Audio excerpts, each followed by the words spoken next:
لوگو اپنے پروردگار سے ڈرو کہ قیامت کا زلزلہ ایک حادثہ عظیم ہے۔ اے مخاطب، جس دن تو اس کو دیکھے گا اس دن یہ حال ہوگا کہ تمام دودھ پلانے والی عورتیں اپنے بچوں کو بھول جائیں گی اور تمام حمل والیوں کے حمل گر پڑیں گے، اور لوگ تجھ کو مدہوش نظر آئیں گے حالانکہ وہ مدہوش نہیں ہوں گے بلکہ عذاب دیکھ کر مدہوش ہو رہی ہوں گے۔ بے شک اللہ کا عذاب بڑا سخت ہے۔ اور بعض لوگ ایسے ہیں جو اللہ کی شان میں علم کے بغیر جھگڑتے اور ہر شیطان سرکش کی پیروی کرتے ہیں، جس کے بارے میں لکھ دیا گیا ہے کہ جو اسے دوست رکھے گا تو وہ اس کو گمراہ کر دے گا اور دوزخ کے عذاب کا رستہ دکھائے گا۔ لوگو،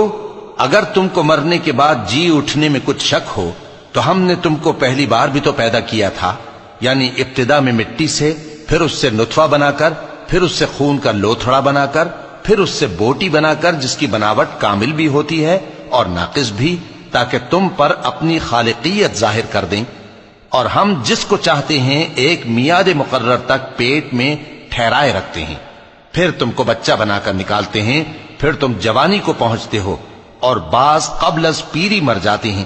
اور بعض بڑھاپے کی نہایت خراب عمر کی طرف لوٹائے جاتے ہیں کہ بہت کچھ جاننے کے بعد بالکل بے علم ہو جاتی ہیں۔ اور اے دیکھنے والے، تو دیکھتا ہے کہ ایک وقت میں زمین خشک پڑی ہوتی ہے، پھر جب ہم اس پر مے برساتے ہیں تو وہ شاداب ہو جاتی اور ابھرنے لگتی ہے اور طرح طرح کی بارونق چیزیں اگاتی ہے۔ ان قدرتوں سے ظاہر ہے کہ اللہ ہی قادر مطلق ہے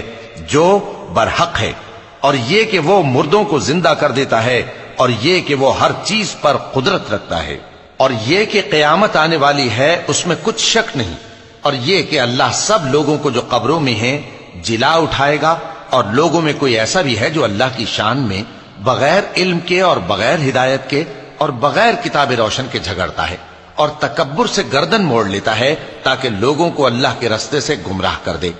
اس کے لیے دنیا میں ذلت ہے، اور قیامت کے دن ہم اسے عذاب آتش سوزاں کا مزہ چکھائیں گے۔ اے سرکش، یہ اس کفر کی سزا ہے جو تیرے ہاتھوں نے آگے بھیجا ہے، اور اللہ اپنے بندوں پر ظلم کرنے والا نہیں۔ اور لوگوں میں بعض ایسا بھی ہے جو کنارے پر کھڑا ہو کر اللہ کی عبادت کرتا ہے، اگر اس کو کوئی دنیاوی فائدہ پہنچے تو اس کے سبب مطمئن ہو جائے، اور اگر کوئی آفت پڑے تو منہ کے بل لوٹ جائے، یعنی پھر کافر ہو جائے۔ اس نے دنیا میں بھی نقصان اٹھایا اور آخرت میں بھی، یہی تو صاف نقصان ہے۔ یہ اللہ کے سوا ایسی چیز کو پکارتا ہے جو نہ اسے نقصان پہنچائے اور نہ فائدہ دے سکے، یہی تو پرلے درجے کی گمراہی ہے۔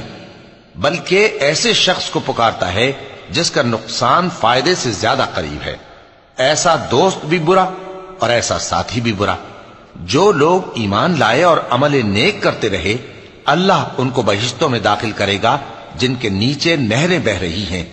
کچھ شک نہیں کہ اللہ جو چاہتا ہے کرتا ہے۔ جو شخص یہ گمان کرتا ہو کہ اللہ اس کو دنیا اور آخرت میں مدد نہیں دے گا